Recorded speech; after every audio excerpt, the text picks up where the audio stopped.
மக்களே, welcome to the ஃபென்டஸ் show. இன்னைக்கு நம்ம பார்க்க போகிறது பிக்கெட் 42 அப்படின்ற மலையாள மூவியோட ரிவ்யூ. இந்த படம் பார்த்தீங்கன்னா தமிழ் டப்பிங்கோட யூடியூப்ல அவைலபிளாக இருக்கு. இந்த படத்தில் பிருத்திவிராஜ் தான் லீட் கேரக்டர் ப்ளே பண்ணியிருக்காரு. இந்த படம் ஒரு வித்தியாசமான ஃப்ரெண்ட்ஷிப்பை மையமாக வச்சு எடுக்கப்பட்ட படம். அதாவது ஒரு பாகிஸ்தான் சோல்ஜருக்கும் இந்தியன் சோல்ஜருக்கும் பார்டரில் ஏற்படக்கூடிய ஃப்ரெண்ட்ஷிப் அப்படின்ற மாதிரியான தீமில் எடுத்திருப்பாங்க. இந்த படத்தோட ஸ்டார்டிங்லேயே பார்த்தீங்கன்னா பிக்கெட் 42 அப்படின்ற ஒரு இடத்த பற்றி காட்டியிருப்பாங்க. அந்த இடத்துல காவலுக்கு நிற்கக்கூடிய எல்லா சோல்ஜர்ஸுமே லைனாக இறந்துக்கிட்டே வராங்க.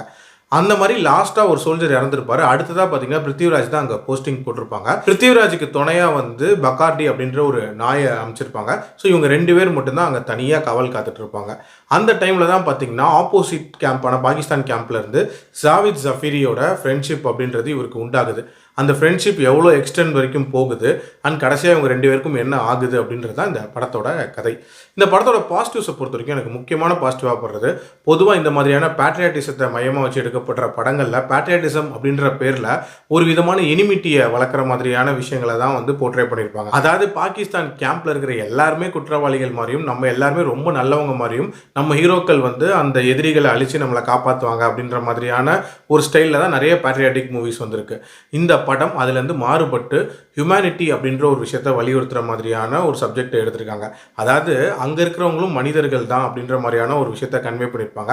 அது மட்டும் இல்லாமல் அந்த 2 பேருக்குள்ளே ஏற்படக்கூடிய அந்த ஃப்ரெண்ட்ஷிப் அப்படின்றது ஒரு நீட்டான ஒரு ஃப்ரெண்ட்ஷிப்பாக இருக்கும். ரொம்ப செயற்கைத்தனம்லாம் இல்லாமல் ரொம்ப நேச்சுரலாக மலர்ற மாதிரி காட்டியிருப்பாங்க. அது மட்டும் இல்லாமல் ஒரு சோல்ஜரோட லைஃப்பில் இருக்கக்கூடிய சேலஞ்சஸையுமே வந்து ரொம்ப நீட்டாக விளக்கியிருப்பாங்க. அதாவது அந்த பர்சனல் கமிட்மெண்ட்ஸை அவங்களால ஏன் மீட் பண்ண முடியாது அப்படின்ற மாதிரியான சில சிச்சுவேஷன்ஸை சூப்பராக கிரியேட் பண்ணியிருப்பாங்க. அதே மாதிரி ஜாவித் ஜஃபீரி வழியாக பாகிஸ்தானில் அங்கே பெண்களுக்கு இருக்கக்கூடிய ஒரு விதமான தடைகள் இருக்குல்ல, அதை பற்றியுமே போல்டாக பேசியிருப்பாங்க அப்படின்னே சொல்லலாம். ஓவரால் ரொம்ப ஒரு ஹெல்த்தியான ஒரு டிஸ்கஷன் மூவி அப்படின்ற மாதிரி தான் இருந்துச்சு. நெகட்டிவ்ஸை பொறுத்த வரைக்கும் பார்த்தீங்கன்னா பிருத்திவிராஜ் லைஃபோட அந்த போர்ஷன்ஸை இன்னும் கொஞ்சம் டீட்டெயில்டாக காட்டியிருக்கலாம் அப்படின்னு தான் தோணுச்சு. ரொம்ப மேலோட்டமாக அந்த போர்ஷன்ஸை கவர் பண்ண மாதிரியான ஒரு ஃபீல் இருந்துச்சு. ஆல்சோ இந்த படத்தில் ட்ராமா அப்படின்றதுமே இன்னும் கொஞ்சம் ஸ்பைஸ் அப் பண்ணி எடுத்துருக்கலாம். ஏன்னா ஒரு சில ஃபைட் சீக்வன்சஸ் அப்படின்றதெல்லாம் அமைச்சிருப்பாங்க. அது எல்லாமே உண்மையிலே நீட்டாக தான் இருந்துச்சு. பட் இன்னுமே கொஞ்சம் ஆட் பண்ணி தான் இன்னுமே இந்த படம் விறுவிறுப்பாக இருந்திருக்கும் அப்படின்னு தான் தோணுச்சு. பட் என்னை பொறுத்த வரைக்கும் ஓவரால் ஒரு தரமான படமாக தான் இந்த படத்தை நான் பார்க்குறேன்.